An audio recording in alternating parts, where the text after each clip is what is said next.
నమస్తే, welcome to our channel. నేను సిరి.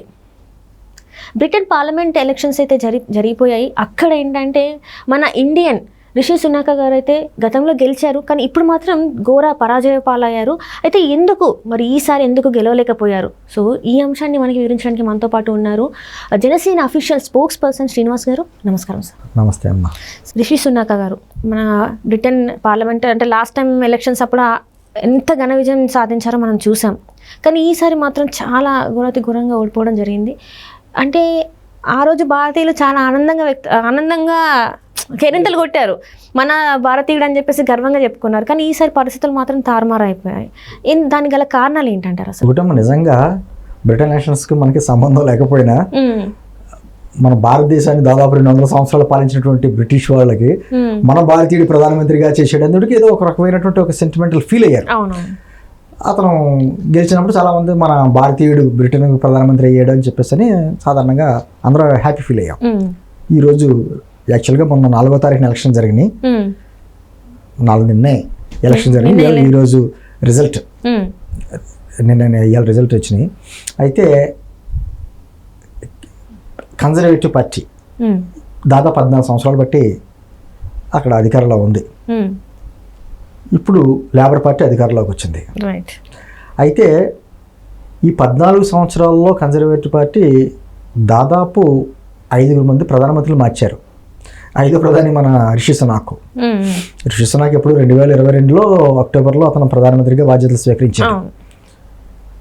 Labour party ఇప్పుడు అధికారంలోకి వచ్చింది. స్టార్మర్ లేబర్ పార్టీ ప్రెసిడెంట్ కింద ఇప్పుడు ప్రధానమంత్రిగా అతని బాధ్యతలు స్వీకరించారు. అతను ప్రధాన అభ్యర్థి. ఏమంటానంటే అమ్మ సిరి, దాదాపు ఘోర పరాజయమే. ఎందుకంటే దాదాపు 190 సంవత్సరాల చరిత్ర ఉన్నటువంటి కన్జర్వేటివ్ పార్టీ 1906లో అనుకుంటా 131 స్థానాలు ఎంతో వచ్చింది. అతి తక్కువ స్థానాలు అప్పుడే రావడం. ఇప్పుడు అంతకంటే 119 స్థానాలకి ఎంతకో పరిమితం అయ్యేటువంటి వార్తలు వస్తున్నాయి. లేబర్ పార్టీ 410 స్థానాలపైనే వస్తున్నాయని చెప్పి వార్తలు వస్తున్నాయి. అంటే అంత భారీ విజయానికి లేబర్ పార్టీకి గల కారణాలు ఏమిటి అని చెప్పేసి అంటే ఆల్రెడీ అందరూ కూడా లేబర్ పార్టీ ఈసారి రాబోతుందని చెప్పేసేటువంటి చెప్పడం జరిగింది.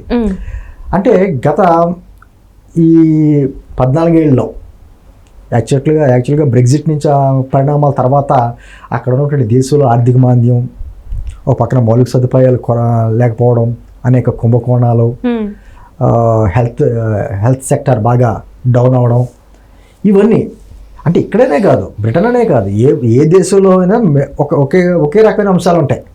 ఆర్థికంగా పడిపోతే ఆర్థికంగా దేశం ఎలాగే ముందుకు తీసుకెళ్ళాలి అనే ఆలోచన ఉంటాయి కదా. మౌలిక సదుపాయాలు ఎవరైతే మెరుగుపరుస్తారు, ఆ వైద్య రంగాన్ని ఎవరైతే మెరుగుపరుస్తారు, ఇవే కారణాలు కూడా అక్కడ. అందులో 14 సంవత్సరాలు చేసేటప్పటికి కొన్ని కుంభకోణాలు అన్నీ కూడా వీళ్ళకి ఈ ప్రభుత్వానికి మచ్చపడ్డది. దాంతో మొన్న 344 స్థానాలు వచ్చింది. మొన్న 6 మొత్తం స్థానాలు అయితే హౌస్ ఆఫ్ కామన్స్లో 650, అంటే 320 రావాలి మెజార్టీకి. 344 వచ్చింది అప్పుడు కన్జర్వేటివ్ పార్టీకి. ఇప్పుడు 119 స్థానాలకి ఎంత పరిమితం అయింది. గతంలో 205 స్థానాలకి ఉన్నటువంటి లేబర్ పార్టీ ఇప్పుడు 410 స్థానాలు, దాదాపు డబుల్. అంటే రిషి సునాక్ పరిపాలించినటువంటి ఈ పాలనలో ఈ 2 సంవత్సరాల్లో అతను మ్యాక్సిమం ట్రై చేశాడు దేశాన్ని ఒక గాడిలో పెట్టడానికి, ఫైనాన్షియల్గా ఒక స్టెబిలిటీ తీసుకురావడానికి చాలా ట్రై చేశాడు. కానీ ఒక పక్క నుంచి అక్రమ వలసలో, గత 14 సంవత్సరాల్లో ఉన్నటువంటి ఈ కుంభకోణాల మరకలు, ఒక పక్క సరైన మౌలిక సదుపాయాలు లేకపోవడం, ఫైనాన్షియల్గా ఎక్కడికెక్కడ డౌన్ అవ్వడం, ఈ 2 సంవత్సరాల పరిమితి ఆయనకి సరిపోలా.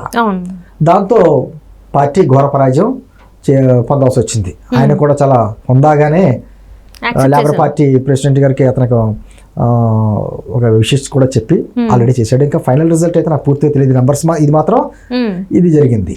అంటే బ్రిటన్ అనే కాదు, బ్రిటన్ ప్రభావం అంటే ఒక దేశం యొక్క ఎలక్షన్స్ ప్రభావం మన ఇండియాలో ఎలక్షన్స్ జరిగినాయి, ప్రపంచం అంతా చూస్తుంది.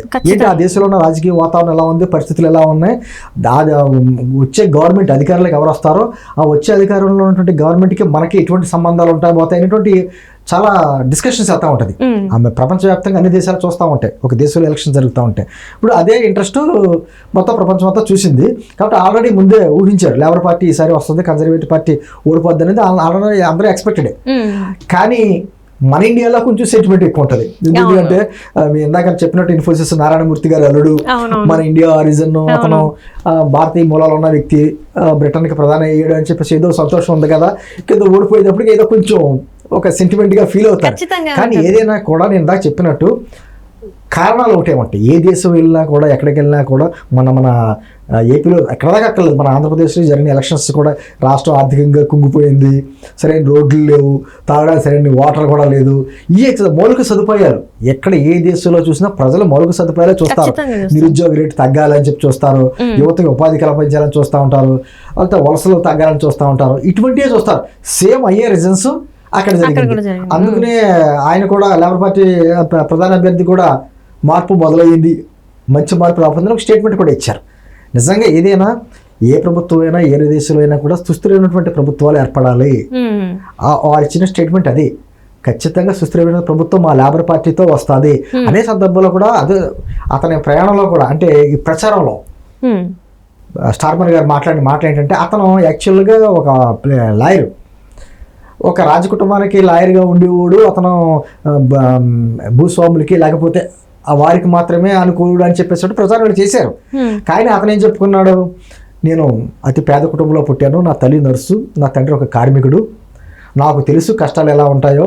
మా ఇంటికి ఒక పోస్ట్ మ్యాన్ వస్తుంటే ఏ బిల్లు వస్తుందో, ఏ ఫోన్ బిల్లు ఎక్కువ వస్తుందో అనేటువంటి బాధలు కూడా నాకు తెలుసు. ఆ కష్టాల నుంచి వచ్చిన వాడు అని చెప్పేసి ఒక సెంటిమెంట్ క్రియేట్ చేశాడు అతను. అది బాగా పనిచేసింది, అక్కడ బ్రిటన్ ప్రజల్లో కూడా బాగా పనిచేసింది. అతను కూడా 50 సంవత్సరాలు దాటిన తర్వాత పాలిటిక్స్లోకి వచ్చాడు. ప్రజెంట్ అతనికి 61 years ఎంతో, 2015లో ఎంపీ అయ్యాడు ఆయన. అంటే ఎప్పుడైతే అతను తీసుకొచ్చే ప్రచారం ఒక సెంటిమెంటల్గా తీసుకురావడం, ఆర్థిక సుస్థిరతని తీసుకొస్తానని అతను చెప్పడం, బ్రిటన్ని అంటే పార్టీ కంటే దేశం ముఖ్యం అని చెప్పడం, అది ప్రజల్లో బాగా కరెక్ట్ అయ్యింది. అదే సందర్భంలో రిషి సునాక్ గారు ఎంత స్టెబిలిటీ తీసుకొద్దామని చూసినా కూడా అక్కడ ఉన్నటువంటి పరిస్థితులు చక్కబెట్టడానికి అతను టైం కూడా సరిపోలేదు. దాంతో బ్రిటన్ ప్రజలు లేబర్ పార్టీకి ఇంత పట్టం కట్టారు. అంటే ఇవన్నీ కూడా గుణపాఠాలు ఈ దేశానికైనా. ఎక్కడైనా కూడా రాచరికాలు ఎక్కడ లేవని ప్రజాస్వామ్య డెమోక్రటిక్ కంట్రీస్ వచ్చినాయి. అందరూ కూడా ప్రజల మనసులకు అనుకూలంగా ప్రజలకు ఏ కావాలో అది ఆలోచించి చేస్తే ప్రభుత్వాలు నిలబడతాయి తప్ప ఎవరో రాచరికం కింద కంటిన్యూస్గా ఉండలేరు అనడానికి ఎన్ని ఉదాహరణలు. అంటే ఎక్కడైనా కూడా రాజకీయాలు అనేవి ఒకటేలాగా ఉంటాయి. అది పక్క రాష్ట్రమే కావచ్చు, పక్క దేశమే కావచ్చు, ఉండొచ్చు, కానీ ప్రజల కోరికలు, కానీ మౌలిక సదుపాయాలు అనేవి మాత్రం సేమే ఉంటాయండి. ఇప్పుడు ఆర్థిక స్థిరత్వం కోరుకుంటారు ప్రజలు, నేను ఎంత చెప్పినట్టు మౌలిక సదుపాయాలు కోరుకుంటారు, నిరుద్యోగ రేటు తగ్గించాలి, యువతకు భద్రత కావాలి, ఒక విధమైనటువంటి శాంతి భద్రతలు ఉండాలి, అక్రమ వలసలు ఉండకూడదు అని ఇటువంటివి కోరుకున్నారు. బ్రిటన్ ప్రజలు కూడా కోరుకున్నది అదే. దాన్ని ఫుల్ఫిల్ చేయడానికి కన్జర్వేటివ్ ప్రభుత్వం చాలా విఫలమైంది. అప్పుడు నేను చెప్తాను కదా, 14 సంవత్సరాలు 5 ప్రధానమంత్రులు మార్చారు అంటేనే స్టెబిలిటీ లేనట్టుగా అయిపోయింది. వచ్చిన సునాక్ గారు వచ్చింది 2 సంవత్సరాలే. అంటుంది ఇదే, నేను అంటుంది ప్రజలకు ఏవైతే కావాలంటున్నా వాళ్ళ ఆలోచన తగ్గట్టుగా పరిపాలన చేస్తేనే ప్రభుత్వాలు వస్తున్నాయి తప్ప మళ్ళీ మాకు ఒకటి నేను భ్రమంలో పెడితే మాత్రం ప్రజలు ఎన్నోసార్లు మళ్ళీ పదే మోసపోవడానికి సిద్ధంగా ఉండరన్న ఉదాహరణలు ఇవన్నీ. Right, thank you so much. నమస్తే.